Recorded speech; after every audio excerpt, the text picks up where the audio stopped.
Unlike Mike, I will be giving a quiz at the end of this portion. And this is the most exciting part. It's all about statistics. The traffic study is also called a traffic impact analysis. It's part of any of the permitting processes of a development of any size.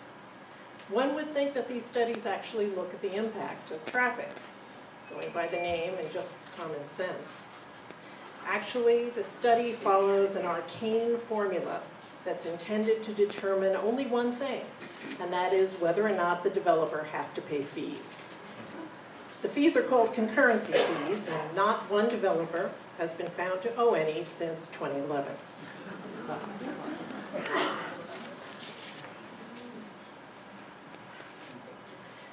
How is it that even the largest developments, like the View and the upcoming Quay, have not been found to impact the roads sufficiently to warrant concurrency fees? Well, there's a very enigmatic formula that determines what goes into that calculation, partly mandated by state law, partly chosen by the city. It's actually part of our zoning code, Appendix A. But how does this so-called traffic study actually study traffic? Well, for starters, as soon as I get this thing going, there we go.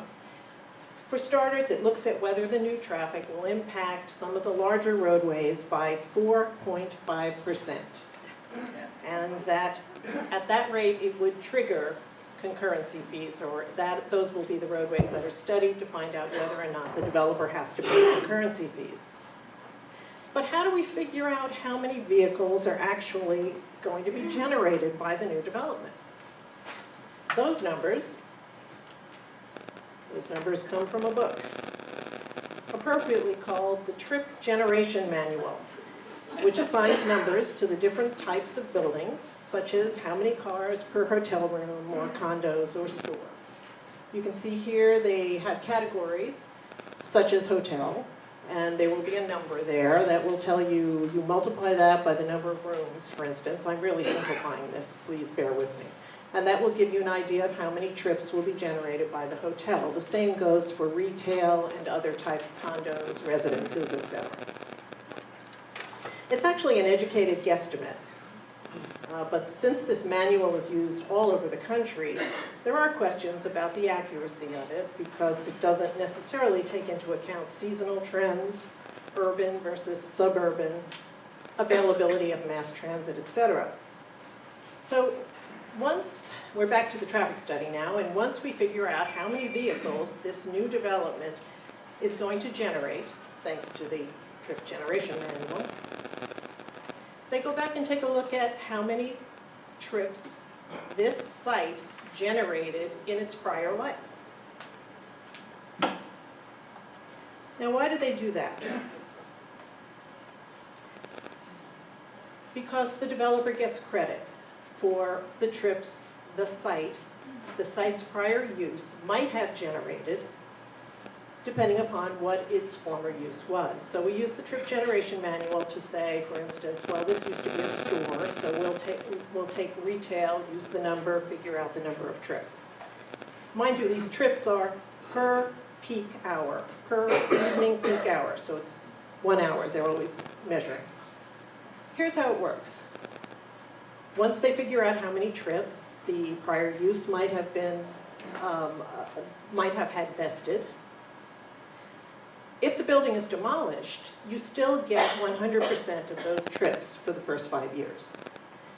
From then on, you can see it decreases by 20% a year, till it gets to year 10, at which point you don't get any vested trips. But mind you, if the building is demolished, it is not adding to the traffic on the road. So as you're sitting in traffic at 41 in Fruitville thinking about the Quay, that was torn down 7 years ago. The traffic you are in does not include what the Quay was producing. So here's an example, surprisingly, about the Quay. The new Quay Sarasota, as most of you know, or all of you know, is located at 41 in Fruitville. It has the potential for 675 condos, 175 hotel rooms, 39,000 square feet of office space, and 189,000 square feet of retail. They plan to build in 2 phases, the first one to be completed in 2018. The builders of the quay recently presented their initial traffic study to the planning board. Their traffic study showed that the old quay is estimated to have produced 838 trips, vehicle trips, during the peak evening hour.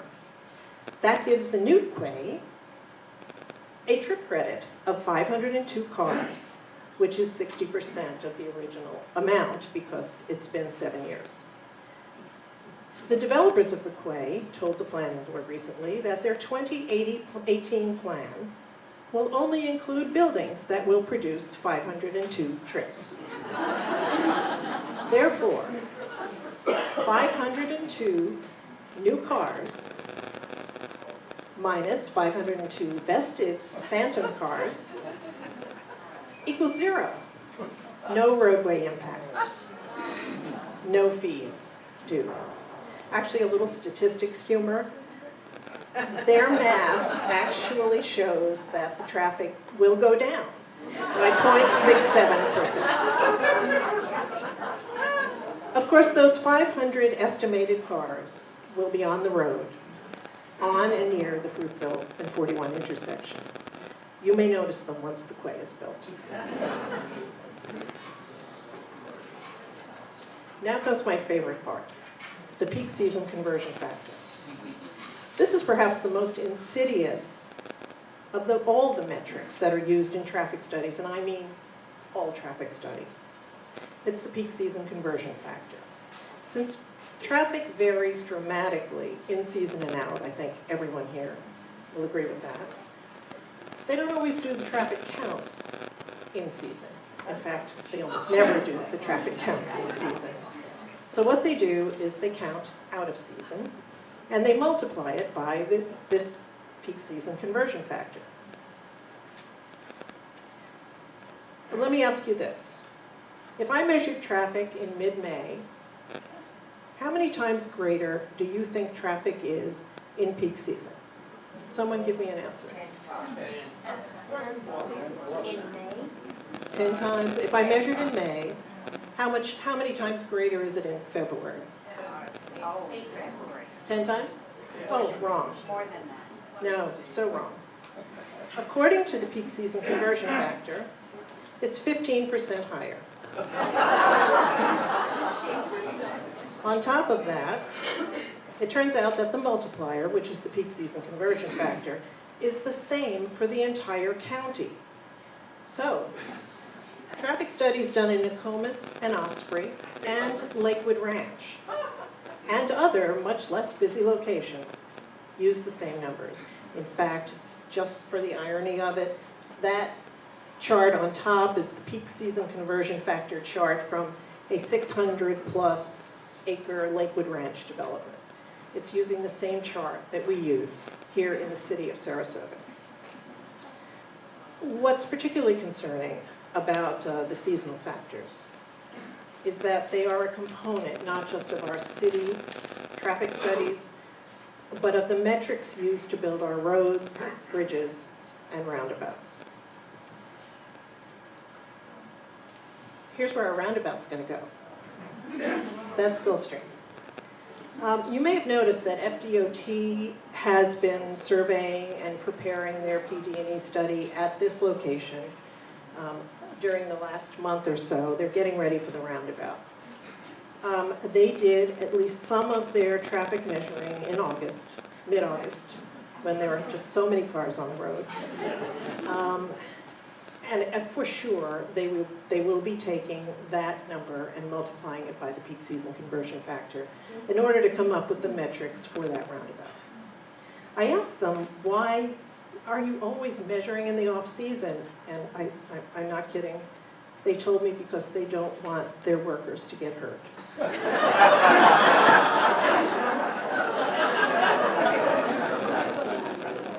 You may ask, why are these seasonal factors so low? I'm guessing you are asking that. Where are they getting the numbers from? The numbers come from FDOT's permanent count sites. These are sites that count traffic 24/7, and they're monitored by FDOT. Unfortunately, none of them are anywhere near the city of Sarasota. So where are the Sarasota County peak season conversion factors coming from? There. It turns out they come from 4 permanent count sites. One in DeSoto County, one in Charlotte County, one in Pinellas County, and one in Sarasota County, near Beneva and Vama. Nothing near us. It took me almost 3 months to find out where the count sites that were used for the Sarasota County peak season conversion factor came from. I finally got through to a supervisor of traffic data analysis in Tallahassee, and he was as surprised as I was. He told me he's been calling for these numbers to be recalculated for years. We will be following up on that. So,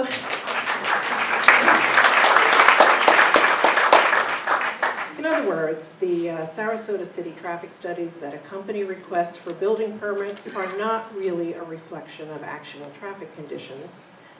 They have never produced any roadway impact fees in the city in the last 5 years.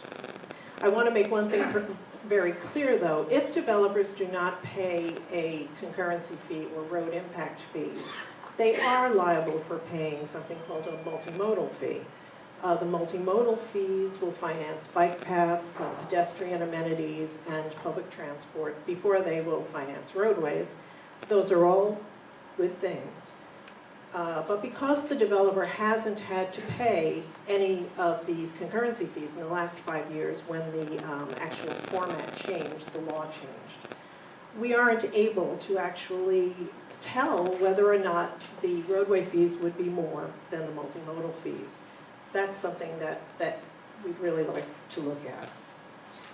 Of course, some roads cannot be widened. This is not a pie-in-the-sky fix for Sarasota's roadway problems. But there are some creative solutions like truck routes around the city, etc., that don't require roadway widening. So, let me catch up here. There we go. An ambulance trying to get through. What can we do?